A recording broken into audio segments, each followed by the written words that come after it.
Assalamualaikum warahmatullahi wabarakatuh. Selamat pagi anak-anak. Apa kabar semuanya? Baik, sebelum kita memulai pelajaran hari ini, alangkah baiknya kita berdoa terlebih dahulu. Berdoa dimulai. Nah, minggu lalu kan kita sudah membahas pengertian tentang akidah Islam, dasar-dasar akidah Islam, tujuan akidah Islam, dan hubungan iman, Islam, dan ihsan. Nah, pertemuan kali ini kita akan membahas tentang sifat wajib serta mustahil bagi Allah Subhanahu wa Ta'ala. Apa sih yang dimaksud dari sifat wajib serta mustahil bagi Allah? Nah, yang dimaksud sifat wajib Allah Subhanahu wa Ta'ala ialah sifat-sifat yang pasti dimiliki oleh Allah Subhanahu wa Ta'ala yang sesuai dengan keagungannya sebagai pencipta alam seisinya. Sedangkan sifat mustahil Allah adalah kebalikan dari sifat wajib Allah, yaitu sifat yang tidak mungkin ada dan tidak layak disandarkan pada zatnya sebagai pencipta alam semesta. Nah, kan kita akan membahas dua sifat wajib dan mustahil bagi Allah Subhanahu wa Ta'ala. Nah, yang pertama di sini Ibu akan menjelaskan tentang sifat-sifat wajib terlebih dahulu ya. Nah, yang pertama itu sifat wajib itu ada 20. Yang pertama itu ada wujud, yang artinya ada. Nah, pengertiannya wujud tersendiri itu adalah wujud artinya ada. Adanya Allah Subhanahu wa Ta'ala dapat dibuktikan dengan adanya alam ini. Semua barang yang ada di lingkungan kita pasti ada yang membuatnya. Adanya meja, ada yang membuatnya yaitu tukang kayu. Lalu ada kidam. Kidam itu apa? Kidam itu adalah yang terdahulu. Lalu ada bako. Bako itu apa? Artinya berbeda dengan makhluk. Jadi Allah itu nggak sama kayak manusia atau makhluk hidup lainnya. Lalu ada mukhalafatu lil hawadisi, yaitu artinya berbeda dengan makhluk lainnya.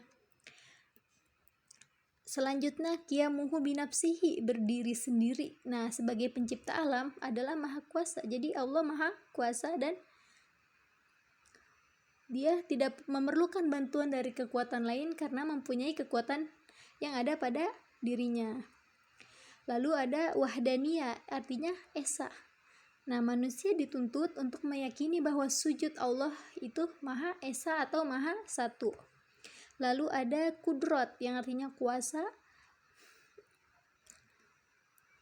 Manusia dapat berkuasa, tetapi kekuasaannya itu sangat terbatas. Manusia tidak akan dapat mempertahankan dirinya untuk tetap hidup. Lalu ada irodah, berkehendak. Jadi Allah itu maha berkehendak kalau berkehendak atas segala sesuatu yang akan dilakukannya. Lalu ada ilmun, yang artinya mengetahui. Jadi Allah maha mengetahui segalanya. Ada hayat, yang artinya hidup. Ada sama, yang artinya mendengar. Ada basor, yang artinya melihat. Ada kalam, yang artinya berfirman. Ada qadiron, yang maha kuasa. Ada muridan, yang artinya maha berkehendak. Ada aliman, yang artinya maha mengetahui. Ada hayyan, yang artinya maha hidup. Ada sami'an, yang artinya maha mendengar. Ada basiron, yang artinya maha melihat. Dan ada mutakaliman, yang artinya maha berfirman. Dari semua sifat wajib yang telah Ibu sebutkan, jadi Allah itu maha segalanya, maha melihat, maha mendengar, maha hidup, dan tidak akan pernah mati, maha mengetahui segala-gala yang ada di dunia ini. Nah, selanjutnya di sini ada sifat mustahil bagi Allah. Yang pertama itu ada Adam, yang artinya itu tidak ada. Hudus, yang artinya baru. Pana, yang artinya rusak. Mumasalatu lil hawadisi, sama dengan makhluk. Ihtiyaju li ghairihi, butuh yang lain.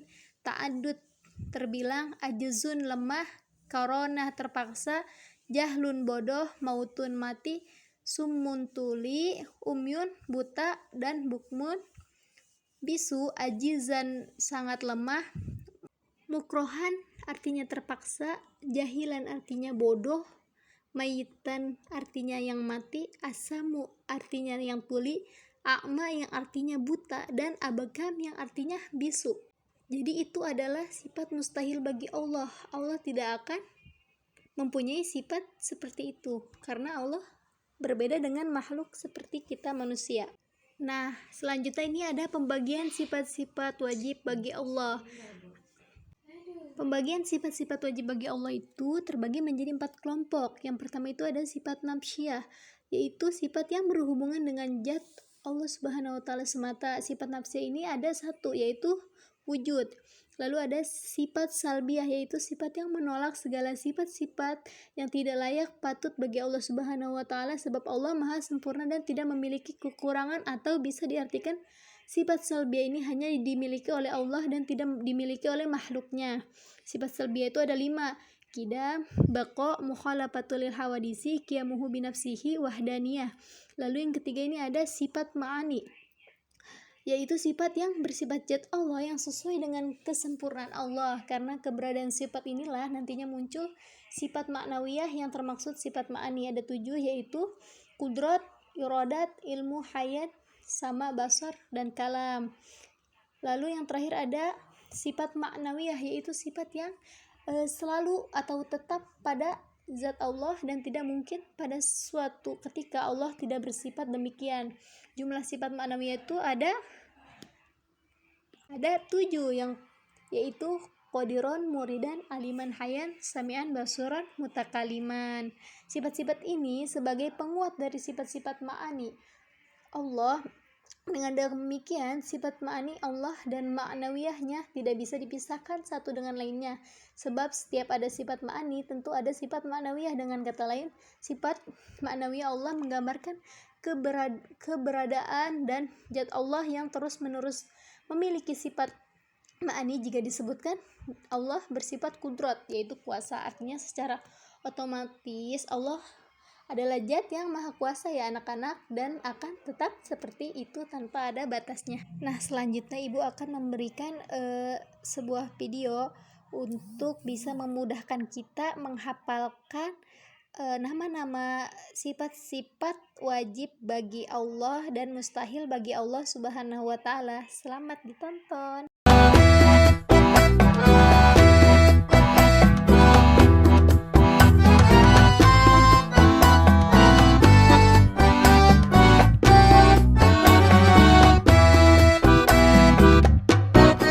Allah wujud qidam baqa, mukhalafatul lil hawadisi, qiyamuhu binafsihi, wahdaniyah, qudrat, iradat,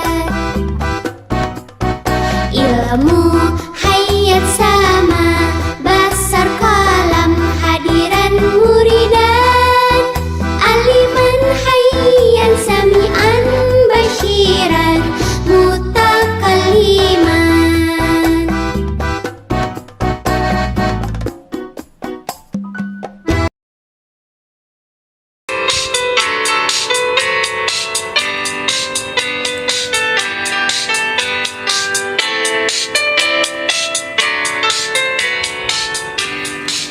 Adam artinya tidak ada, hudus baru fana itu rusak, mumatalatul lil hawadisi, menyerupai sesuatu, ihtiyaju li ghairihi, membutuhkan yang lainnya, ta'adud berbilang-bilang, ajzun lemah, karohah terpaksa, jahlun bodoh, mautun mati, sumun itu artinya tuli, umyun itu artinya buta, Bukmun itu artinya bisu. Kaunuhu ajizan, keadaannya yang lemah. Kaunuhu mukrohan, keadaannya yang terpaksa. Kaunuhu jahilan, keadaannya yang bodoh. Kaunuhu maitan, keadaannya yang mati. Baik, cukup sekian pelajaran yang Ibu sampaikan hari ini. Jangan lupa untuk selalu diulang di rumah masing-masing. Jangan don't be lazy. See you next time and see you bye bye. Wassalamualaikum warahmatullahi wabarakatuh.